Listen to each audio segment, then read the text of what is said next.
Bonjour à tous et bienvenue dans le podcast Allo Anaïs. Ce mois-ci, je suis en présence de Jennifer. Salut Jennifer. Bonjour Anaïs, merci pour l'invitation. Ça va bien? Oui, ça va bien. Oui. Alors Jennifer, tu es mentor et tu fais partie du groupe Mentorat Québec. Effectivement. Alors aujourd'hui, en fait, j'ai invité Jennifer dans le podcast parce que je souhaite mettre en lumière le mentorat et le coaching, les différences et les complémentarités des deux métiers. Ce sont deux métiers d'accompagnement. Souvent, quand je dis que je fais du coaching professionnel, on confond aussi avec le mentorat.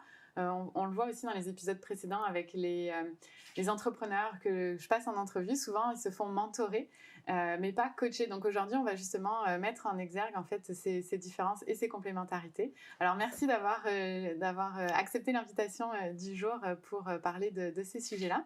Alors justement, pour mettre la table, j'aimerais que tu puisses te présenter qui tu es et qu'est-ce qui fait qu'aujourd'hui tu es mentor. Oui, tout à fait. Alors, il faut préciser, je suis à la fois mentor et mentorée. D'accord. Et je revendique les deux chapeaux parce que, en fait, être mentoré, ce n'est pas juste en début de carrière, c'est pas juste en moment de transition, mais c'est à tout moment qu'on veut un regard extérieur, qu'on veut tester ses idées, ce genre de choses-là. Et moi, je ne me priverai pas de ça. Alors voilà. Donc, je m'appelle Jennifer Petrella, je suis experte mentorale à Mentorat Québec et je me charge plus particulièrement de l'accélérateur mentoral. Donc, c'est un programme qui est en place à Mentorat Québec depuis 2019. C'est financé par le Secrétariat de la condition féminine du Québec pour aider à intégrer les femmes et les membres de groupes marginalisés dans des secteurs surtout à prédominance masculine. D'accord. Au Québec. Voilà. Oui, effectivement, j'ai vu une vidéo où tu expliquais pour comment intégrer les femmes dans le milieu des technologies.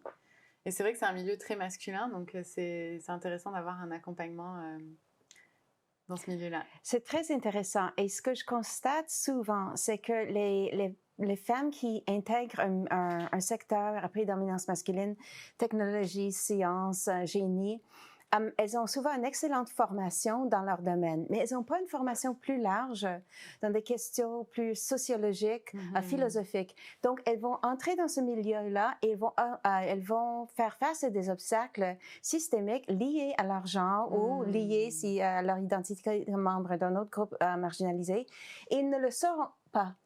Alors, elles vont s'attribuer les difficultés qu'elles rencontrent au lieu de comprendre que ça fait partie du système. OK. Ouais.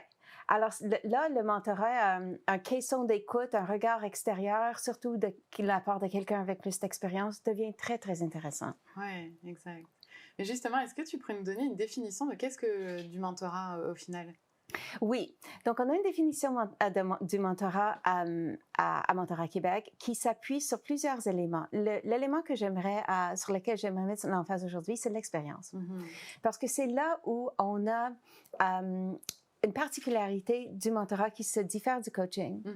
Donc, le coaching, ça fait partie d'une formation très rigoureuse. Il y a une certaine pédagogie qui s'installe, des outils avec lesquels on peut aider son client. Alors que dans le mentorat, on n'est pas forcément expert en pédagogie. Là où on puise son pouvoir, à part la capacité d'écoute et tout ça, ce qui est commun au coach et au mentor, c'est plutôt l'expérience. Donc, on va chercher un mentor qui est passé par là. C'est ça.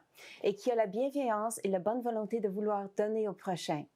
C'est pas quelqu'un qui est rémunéré, c'est pas quelqu'un qui est formé comment être mentor. Oui, on forme les mentors, on leur donne des bonnes pratiques, mais pas pour l'instant une formation, une certification. Non, OK. C'est ça. Et justement, comment on devient mentor? Comment on passe de l'autre côté? Oui, de l'autre côté. Donc, premièrement, il faut dire que souvent, plusieurs d'entre nous sont mentors sans le savoir. Okay? Il y a le mentorat formel et ensuite, il y a le mentorat informel qui a lieu chaque fois qu'on écoute quelqu'un, qu'on puise dans son vécu, non pas pour dire comment faire, mais pour proposer une solution parmi d'autres et pour aider la personne en face de nous à développer sa propre pensée et à trouver la meilleure solution pour soi. Cela étant dit, une façon de devenir mentor, c'est d'être mentoré.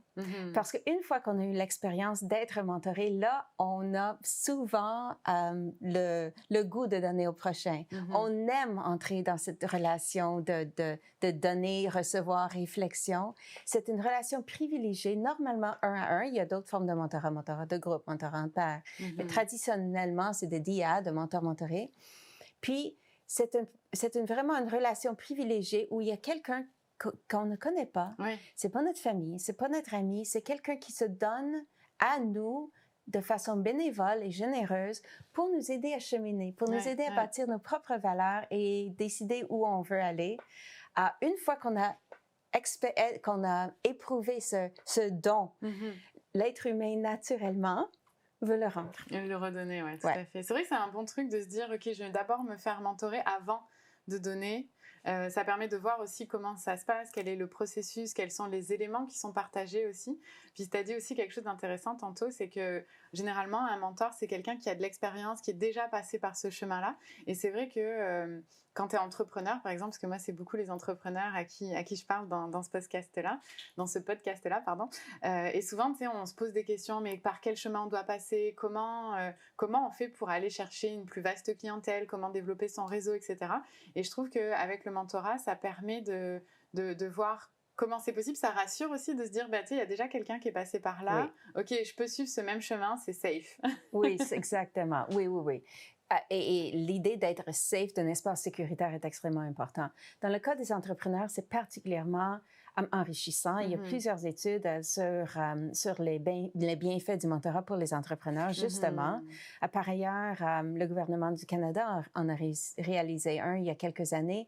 50% des personnes entrepreneurs c'est-à-dire le taux de réussite d'un entrepreneur femme est 2 fois meilleur pour celles qui se font mentorer. Okay. Parce que l'entrepreneuriat, c'est un chemin qu'on dessine au fur et à mesure, on le trace au fur et à mesure. Oui, exact. Donc, c'est pas comme si, et puis en plus, on n'est pas dans un groupe. Si on est dans une grande entreprise, on peut demander à la personne à côté de nous. Mais si on est entrepreneur, souvent on est avec un partenaire ou on est seul. Voilà. Exact, non, c'est intéressant. Puis, tu disais aussi faire partie d'un programme de mentorat. Comment ça se passe, ces programmes-là? Comment on fait si on veut avoir du mentorat? Oui. Donc, certaines entreprises montent des programmes de mentorat et puis ils vont puiser les mentors de l'intérieur de l'entreprise ou ils vont chercher dans les réseaux, exemple, parmi les clients ou les associations, pour jumeler un mentor et une mentorée. Si l'entreprise n'a pas ça, il y a parfois des possibilités par des associations professionnelles. Okay. Dans le cas du mentorat, de l'entrepreneuriat, il y a une association ici au Canada, au Québec, qui s'appelle Réseau M, Réseau Mentorat, qui fait ce genre de jumelage. Maintenant, si on a accès à aucune de ces situations, et puis aussi, il y a les programmes pour les diplômés d'université, parfois il y a Si ce n'est pas possible, alors il faut en chercher un toute seule. Et c'est pas impossible. Okay. Ça se fait couramment. On peut trouver des personnes intéressantes sur LinkedIn. On peut demander autour de soi, est-ce qu'il y a des personnes dans votre entourage qui pourraient me mentorer sur quelque chose? Et puis, il faut simplement poser la question. Moi, je suis mentor. Moi, j'ai toujours dit oui. J'étais un moment mentor pour le programme de mentorat de la Chambre de commerce de Montréal. Je ne sais même pas comment on m'a trouvé. Je suis mentor pour des jeunes qui font partie de l'Association canadienne des Nations unies. Okay. Je ne sais pas comment ils me trouvent. Probablement sur LinkedIn, mais je dis toujours oui, parce que c'est gratifiant. Oui, exact. Voilà. Oui, exact. Tout à l'heure, tu parlais des bénéfices à se faire mentorer, mais je t'ai déjà aussi entendu sur le sujet des bénéfices, toi, en tant que mentor. Est-ce que tu pourrais nous dire quels sont les bénéfices pour le mentor et le mentoré? Oui, tout à fait. Donc, commençons par le mentor, parce que c'est moins connu. Et puis, premièrement, pour mettre la table, lorsque nous évaluons des programmes de mentorat à la fin, parce que Mentorat Québec, on insiste beaucoup sur l'importance de l'évaluation, un commentaire qui nous revient souvent de la part des mentors, c'est « J'espère seulement avoir aussi transmis à ma mentorée ou mon mentor qu'il ou elle m'a transmis. Alors, c'est quand même surprenant parce qu'on pense en termes du mentor ou de la mentor à quelqu'un qui est en train de donner. C'est ça, Mais ce qui arrive, c'est que avec une bonne formation, le mentor ou la mentor comprend que sa fonction, ce n'est pas de donner des conseils, mais plutôt d'écouter, de poser des bonnes questions qui permettent à la pensée de la personne mentorée de cheminer pour qu'elle trouve sa propre voie. Alors, il y a un certain degré de humilité qui est nécessaire à la fonction de la mentor. Et puis, dès qu'on se met en mode apprentissage, on apprend tellement. Moi, j'ai eu des mentorés de toutes les sphères possibles. des personnes plus âgées que moi, des personnes plus jeunes, des personnes à plus ou moins mon âge, de groupes sociodémographiques extrêmement importants, différentes, de cultures différentes. Et puis, on sort de là, puis on apprend sur soi, on apprend sur ses préjugés, on apprend sur ses biais, on apprend sur ses angles morts. Alors, je comprends le mentor qui dit « J'espère seulement avoir transmis autant. » Ouais, OK. Puis du côté du mentoré, alors, comment ça se passe? Donc, le mentoré ou la mentorée a un travail à faire. C'est de se mettre aussi en mode apprentissage et de se mettre en mode dévoilement. Parce que ça peut être un peu gênant, mais on encourage les mentorés de partager leurs doutes avec le mentor ou la mentor. Et cela a tout de suite deux fonctions. Premièrement, le fait d'exprimer un doute, premièrement, surtout et souvent, on voit souvent que le doute qu'on exprime est vraiment pas aussi gênant qu'on pourrait le penser, que finalement, on a tous un peu des doutes, on a tous un peu le syndrome d'imposteur, et etc., etc. Si on ne l'a pas, c'est parce qu'on n'est pas en train d'intégrer, de se pousser. Alors, c'est peut-être mauvais signe. Alors, donc, ça permet d'évacuer ou de soulager un petit peu les doutes, de rassurer la personne. Et ensuite, une fois qu'on est dans cet espace safe que tu as mentionné tantôt, là, l'espace sécuritaire, là, on met plus ses énergies à défendre et à se poser des questions. Et là, on est en mode solution. On a le champ libre pour discuter de l'autre. Et puis, si là où la mentor, si on a confiance avec sa mentor, et si on lui fait confiance, bien là, on peut jouer. Exact. On peut jouer avec les solutions, les possibilités, et puis on peut tomber sur quelque chose complètement inattendu qui est parfait pour nous. Exact. Mais c'est intéressant ce que tu dis parce que je trouve qu'effectivement, il y a beaucoup de liens aussi avec le coaching professionnel parce que l'espace sécuritaire, la confiance, si tu es sur la défensive et que tu te laisses pas aller porter par le processus de coaching ou de mentorat, mais au final, tu restes dans tes tranchées et tu n'évolues pas. Et dans le coaching professionnel, ce qu'on fait souvent, c'est qu'on met un objectif de relation de coaching. C'est-à-dire, on va dire, admettons, au terme de 12 séances, voici ce que j'aimerais obtenir, voici ce que j'aimerais développer. Comme par exemple, un entrepreneur pourrait dire, tu sais, je voudrais développer une nouvelle part de marché, je voudrais obtenir une nouvelle type de clientèle, changer ma cible, ajuster, etc.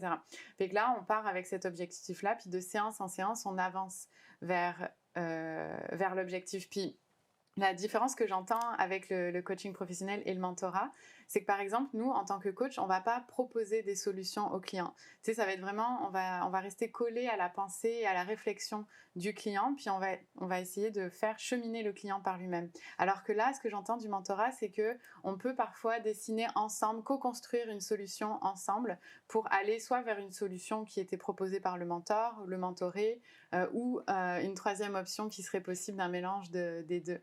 Et tu sais, je vois que c'est vraiment complémentaire comme genre d'accompagnement. Ouais. Oui, tout à fait. Et puis, il y a des moments où, il y a là toute la nuance, hein, parce qu'il y a des moments où la meilleure chose en tant que mentor, et je suis certaine en tant que coach, c'est de laisser évoluer les pensées, les idées, les laisser germer et sortir de la part de la personne en face de nous.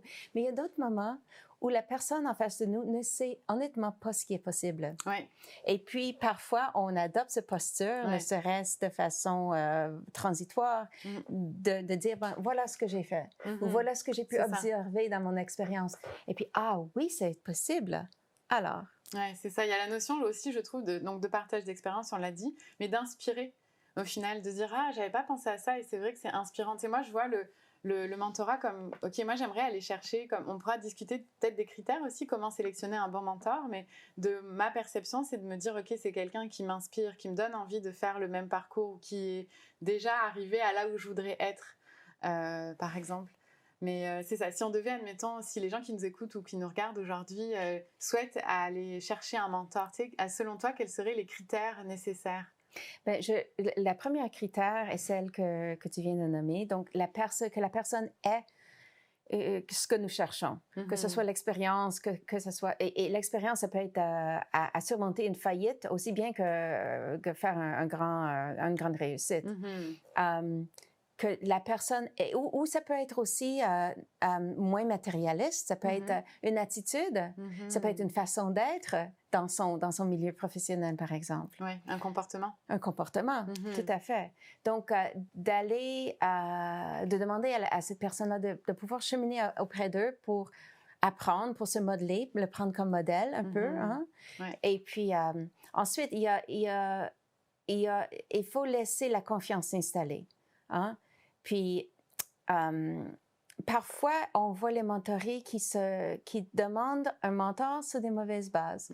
Et c'est dommage parce que souvent, ils vont choisir quelqu'un qui est le PDG d'une très grande entreprise. Je veux dire, il n'y a rien de mauvais à faire ça, sauf que cette personne-là n'a peut-être pas forcément la disponibilité. Ouais. Donc, peut-être viser quelqu'un ailleurs dans son cheminement qui a déjà été PDG peut-être et qui maintenant a passé cette phase de la vie où on a plutôt le temps de redonner, ou quelqu'un qui n'est pas là, mais qui a peut-être acquis certaines compétences ou certaines expériences, une certaine sagesse qu'on veut appliquer à sa situation. OK. Donc, un modèle, aller chercher un modèle qui nous intéresse, mais en même temps, un modèle qui a du temps. Oui. Parce que c'est vrai que la disponibilité, c'est important. Et justement, en termes de temps, tu sais, si, admettons, on entame une relation de mentor-mentoré, comment ça se passe? Est-ce que c'est une fois par mois? Quelle est la fréquence? Oui, donc je recommande toujours une fréquence plus soutenue au début de la relation. Okay. Parce qu'il faut quand même établir une confiance. Si on a un ami depuis l'enfance, on peut l'appeler une fois par année, puis la relation se renoue dans 2 secondes. Mais si c'est une nouvelle amie, ben écoute, c'est pas ça. C'est vrai. Alors, peut-être aux 2-3 semaines au début, et vraiment prendre le temps, ne pas forcer les choses. Ça peut, on ne parle pas d'un appel de 20 minutes ou 30 minutes. Ça. On appelle d'un café d'1 heure et demie, genre, exemple. Aussi parce que l'être humain mon corps a besoin d'apprivoiser la présence d'un corps de notre personne. Hein? Pas en entrevue, là, parce que je suis appelée à partager mes ambitions avec toi, mes doutes avec toi, voilà. Ouais.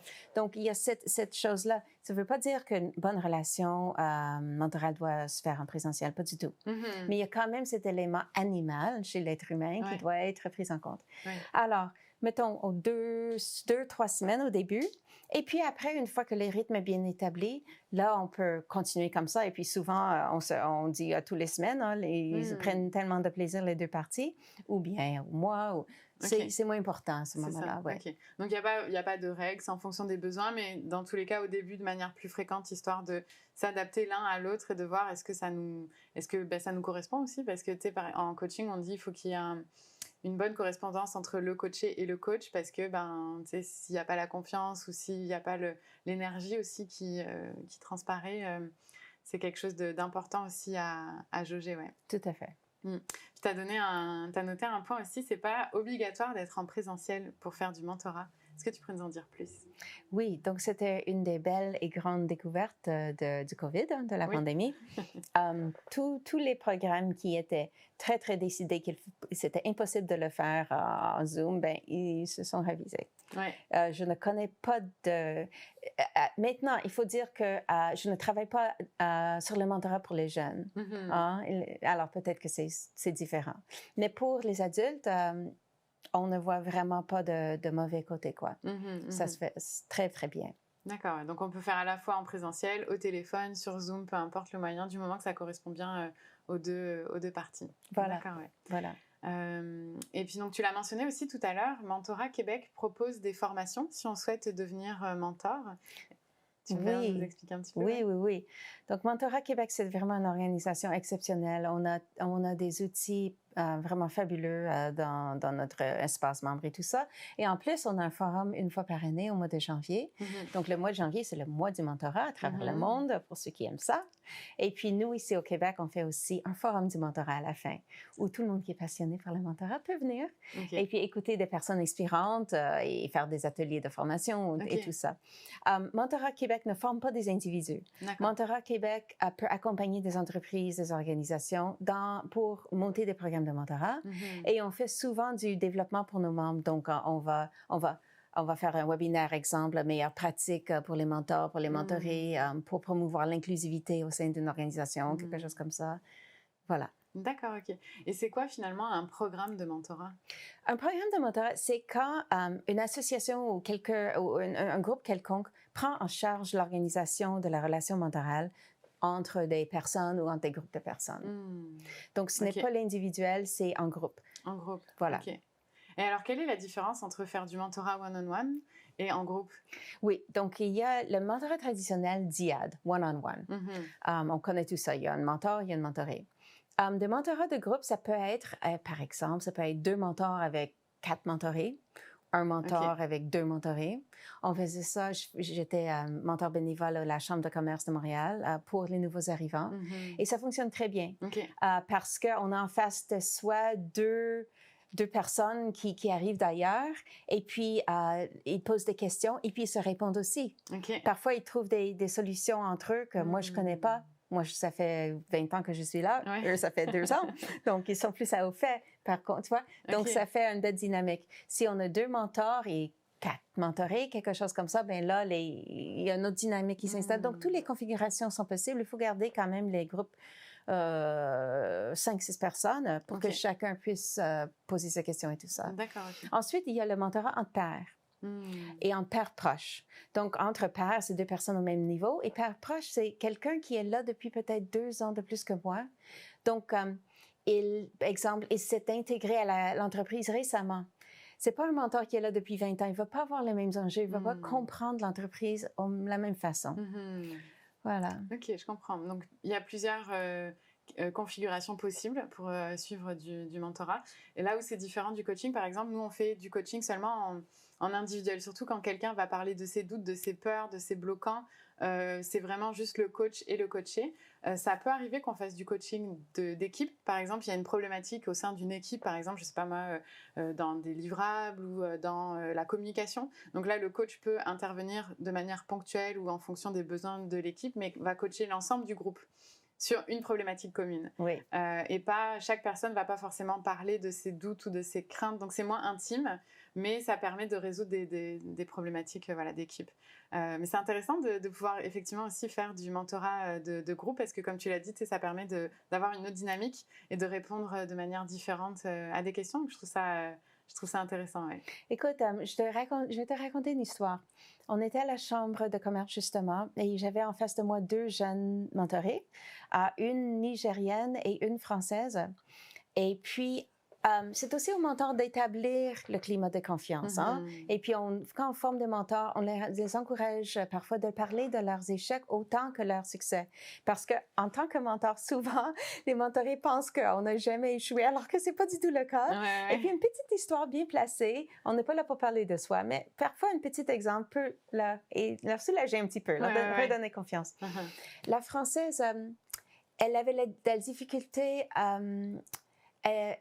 sa neurobiologie était un peu différente que la norme et elle avait la difficulté à entrer en relation. Et elle nous parlait de ses craintes pour l'entrevue. Elle était immobilisée devant l'entrevue. Je lui ai parlé, j'ai comme sondé, puis ça passait pas. Ce que je lui disais, c'était bloqué. Alors, ce qu'on a fait avec l'autre, la Nigérienne, c'est qu'on a fait un jeu de rôle. Il y en a une de nous, oui, la Nigérienne, elle nous a filmés. Et j'étais l'entreveueur et la Française passait en entrevue. Puis elle nous a filmés 3 fois. Des questions normales d'entrevue. Et puis, la Française, elle a répondu. Puis après, on a stoppé les vidéos, on a regardé les vidéos. Puis on a donné des suggestions, la Nigérienne autant que moi. 2e fois, c'était meilleur. 3e fois, la Française regarde ça, elle a dit, ben, finalement, je suis bonne. Je suis bonne. Oui, c'est bon, c'est quand même une préparation à l'entrevue, puis en même temps, ça permet de décomplexer aussi. C'est vraiment une excellente idée de filmer parce qu'on se voit. Tu sais, on sort de soi au final et on peut prendre conscience de comment on agit, comment on est. Donc c'est exactement. Et le fait qu'il y a eu une paire, une personne de son âge qui lui donne des petits conseils, il n'y avait pas juste moi. Exact. Ouais, c'est ça. C'est super intéressant. En tout cas, ça me donne envie de faire du mentorat. Donc, si, admettons, on cherche un mentor, tu l'as mentionné un petit peu en début d'épisode, on peut aller voir dans des programmes de mentorat. Mais tu sais, quel est le conseil numéro 1 que tu donnerais pour trouver un bon mentor? Donc, premier conseil, c'est de ne pas hésiter à poser la question. On ne va pas poser la question « Bonjour, est-ce que vous voulez être mon mentor à vie? » Parfois, on peut aller par étapes. c'est peut-être moins gênant. Exemple, bonjour, j'admire beaucoup votre parcours. Voici où j'en suis. J'ai quelques questions pour la suite. Est-ce que vous accepteriez de prendre un café avec moi une demi-heure, quelque chose comme ça? Et puis là, on échange avec la personne. Et puis si on trouve que ça se passe bien, bien après, on peut très bien dire, écoutez, j'ai vraiment adoré notre conversation. Est-ce qu'on pourrait le faire à nouveau sur un rythme un peu une fois par mois, par exemple? Et puis là, on laisse la chose évoluer. Donc, premier conseil, avoir le courage de poser la question. Oser, finalement. Oser. Oser demander, ouais. D'accord. Ouais. OK. Puis j'ai vu sur le site de Mentorat Québec, vous avez répertorié l'ensemble des programmes aussi de mentorat qui existent au Québec. Et j'ai évidemment regardé la portion sur l'entrepreneuriat, parce que c'est ce qui m'intéresse le plus. Et j'ai vu qu'il y a quand même plusieurs programmes, dont la Jeune Chambre de commerce de Montréal. Il y a aussi Futurpreneur, oui, au niveau du Canada. Tu as parlé tantôt de Réseau Mentorat. Réseau Mentorat, tout à fait. Il y a aussi Startup Montréal, je crois, qui font ça. Puis j'ai vu pour les femmes aussi, il y a un réseau. Est-ce que tu peux me donner le nom? Je l'ai comme oublié. Oui, donc il y a plusieurs réseaux. Il y a Gouvernance au féminin, par exemple. Et puis il y a l'Association des femmes en finance. Ouais. Mais il y en a beaucoup. Il y en a beaucoup, Il y en a beaucoup. Et puis, notre site web n'est pas complet. Non. Parce qu'il y a plein d'organisations qui sont même pas publiques. Ouais. On apprend par après qu'ils ont des programmes de mentorat. Oui, exact. Oui. Mais c'est déjà une bonne source d'informations. Je mettrai les liens aussi en description de l'épisode si vous souhaitez vous faire mentorer. Donc, merci beaucoup, Jennifer, pour cet épisode. Ça met fin à l'entrevue aujourd'hui. Donc, merci d'avoir répondu à toutes ces questions. Je pense que ça éclaire bien aussi sur la distinction entre qu'est-ce que le coaching, qu'est-ce que le mentorat, puis en quoi ces deux métiers sont aussi complémentaires. Excellent. Merci beaucoup à toi, Anaïs. Merci. Merci.